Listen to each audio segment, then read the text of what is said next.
Welcome to News Mongolia, where we bring you the latest stories and updates from across the nation and beyond. I am Batsir Namshar. On the News Mongolia today, Mongolia prepares for another cold snap. Public caution is advised. Cabinet announces key decisions. Erdenes Tavantolgoi joint stock company trades 640,000 tons of coking coal at $117.6 per ton on the Mongolian Stock Exchange. For the news, stay tuned.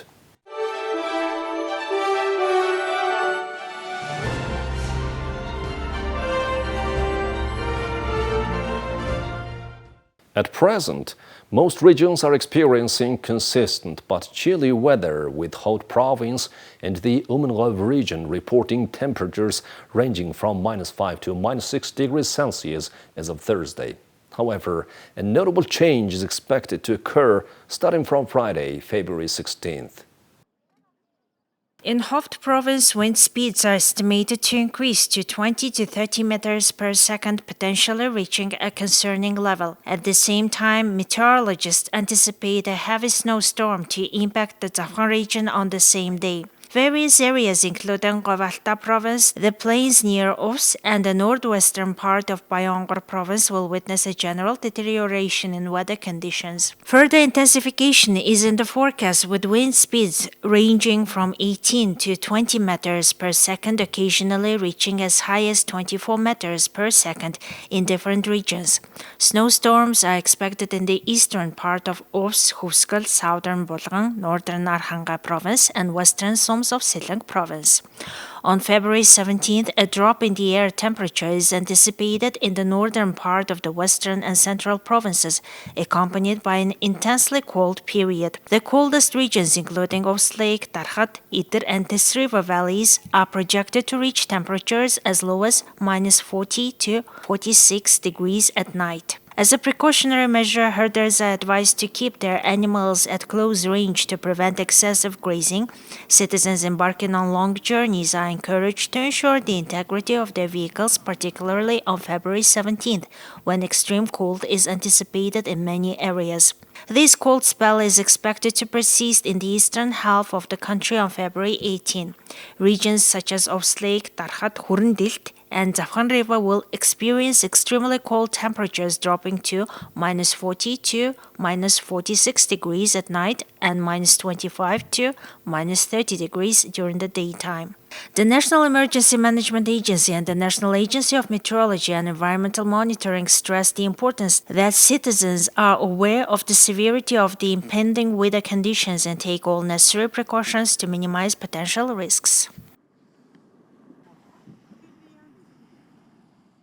In a historic move during its regular session on February 14, 2024, the Cabinet of Mongolia made crucial decisions to implement the President's decree on honoring and promoting the Moronghor, a traditional Mongolian musical instrument.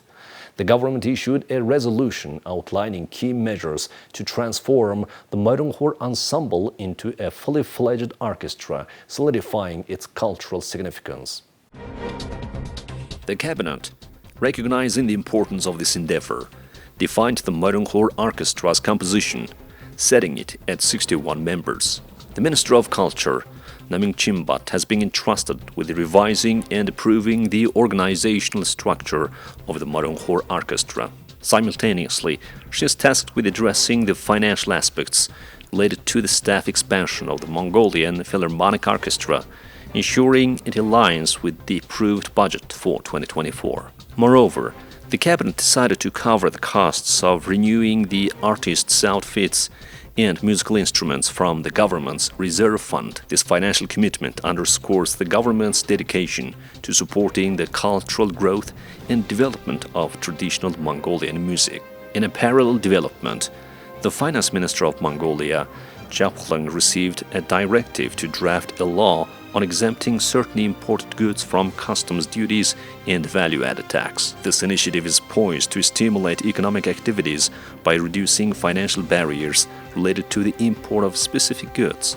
The draft law is scheduled to be submitted to the government of Mongolia for further discussion, emphasizing the government's commitment to fostering economic growth and development. The simultaneous focus on cultural and economic matters highlights the comprehensive approach of the Mongolian government in addressing both the preservation of heritage and the facilitation of economic opportunities. As these initiatives unfold, Mongolia anticipates a harmonious blend of cultural richness and economic prosperity. Now let's take a look at Mongolia's other current affairs.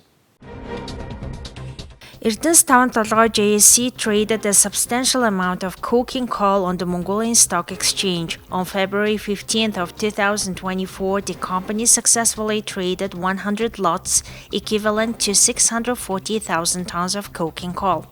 A total of 8 buyers actively participated in the trade, reflecting a robust demand.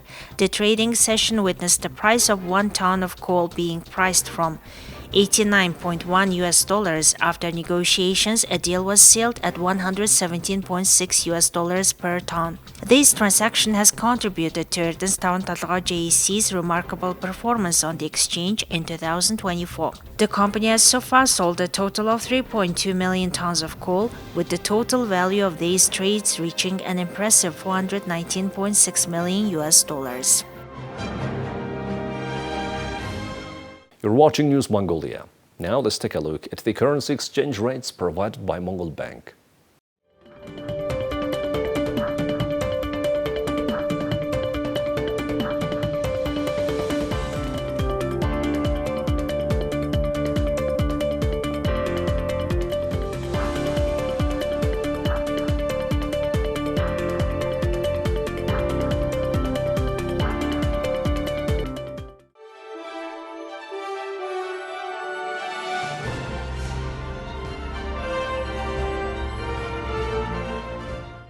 Now let's take a look at international news from our partner agencies. 8 children were among 22 people hit by gunfire in a shooting at the end of Wednesday's parade to celebrate the Kansas City Chiefs Super Bowl win, authorities said, as terrified fans ran for cover, and yet another high-profile public event was marred by gun violence. 1 person was killed. Kansas City Police Chief Stacey Graves detailed the shootings toll at a news conference and said 3 people had been taken into custody. She said she has heard that fans may have been involved in apprehending a suspect but couldn't immediately confirm that. It is the latest sports celebration in the U.S. to be marred by gun violence, following a shooting that injured several people last year in downtown Denver after the Nuggets NBA championship, and gunfire last year at the parking lot near the Texas Rangers World Series championship parade. Social media users posted shocking video of police running through a crowded scene as people hurriedly scrambled for cover and fled. One video showed someone apparently performing chest compressions on a shooting victim as another person, seemingly writhing in pain, lay on the ground nearby. People screamed in the background. Another video showed 2 people chase and tackle a person, holding them down until 2 police officers arrived. Wednesday's shooting outside Union Station happened despite more than 800 police officers who were in the building and around the area, including on top of nearby buildings, said Mayor Quentin Lucas, who attended with his wife and mother and had to run for cover when gunfire broke out. Kansas City has long struggled with gun violence, and in 2020, it was among 9 cities targeted by the U.S. Justice Department in an effort to crack down on violent crime. In 2023, the city matched a record with 182 homicides, most of which involved guns. President Joe Biden was briefed on the shooting and will continue to receive updates, a White House spokesperson said. White House officials were in touch with state and local leaders, and federal law enforcement was on the scene supporting their local counterparts. Areas that had been filled with crowds were empty after the shooting, with police and firefighters standing and talking behind an area restricted by yellow tape. The World Health Organization is warning of a 30-fold increase in cases of measles across Europe. Doctors in the UK are on alert for the spread of the disease. The Health Security Agency is sending texts to parents, urging them to get their babies vaccinated. Measles is highly infectious and in some cases can be fatal. Doctors say the view of measles being a trivial illness is a serious misconception. Complacency about the disease is dangerous and it's led to a drop in the number of vaccinations needed to keep children safe. The UK Health Security Agency says there needs to be a 95% level of vaccination among the child population to prevent the spread of the infectious disease, but levels have been fallen sharply. It's highly transmissible. One child with measles can easily infect another 12 to 15 children. The growing number of cases is of concern to mothers like Victoria Goodchild. I think it's extremely important to get the vaccine.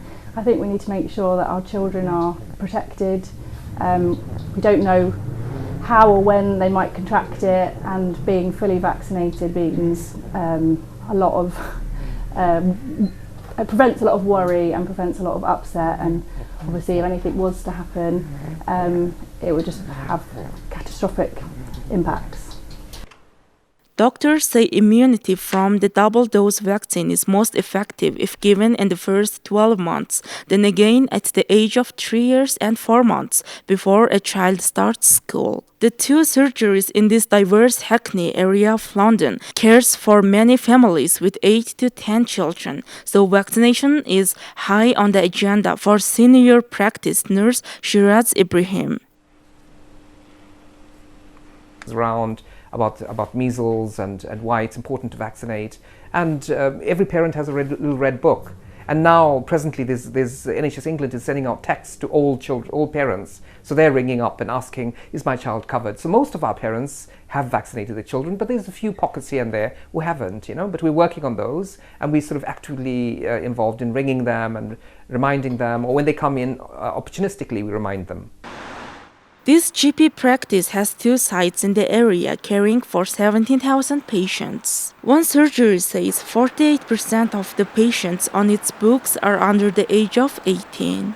GP Dr. Tahsin Khan is the clinical advisor on vaccines for the NHS across London. He says the worst outbreak of measles cases has been in the West Midlands area of the UK. This year alone, there have been 245 confirmed cases of measles in England, 71% in the West Midlands and 13% in London. It's not like having a cold or a cough. It can lead to really serious complications. So anywhere between 1 in 5 and 1 in 20 children can end up with complications such as pneumonia, so a serious infection of the lungs, meningitis, which might lead to hospital admission. Some children have been ending up in intensive care in the past, and it can even lead to long-term disabilities such as deafness or even death in some cases. And there have been recent deaths across the world of children with measles, and we should really remember that there's an effective way to prevent this, which is to have 2 doses of the MMR vaccine. The UK Health Security Agency has been calculating the risk and the spread of measles infections. Its researchers look at what the vaccine coverage is and what the pattern of outbreaks has been in the past. From that information, they make predictions of the current risk. The Hackney Borough of London has diverse community. There have been suggestions that some communities may be averse to vaccines because they may contain animal products, which are prohibited because of religious reasons. Well, that's all for today. Thank you for staying with us. We'll see you next week with more news and updates. Have a nice weekend. Goodbye.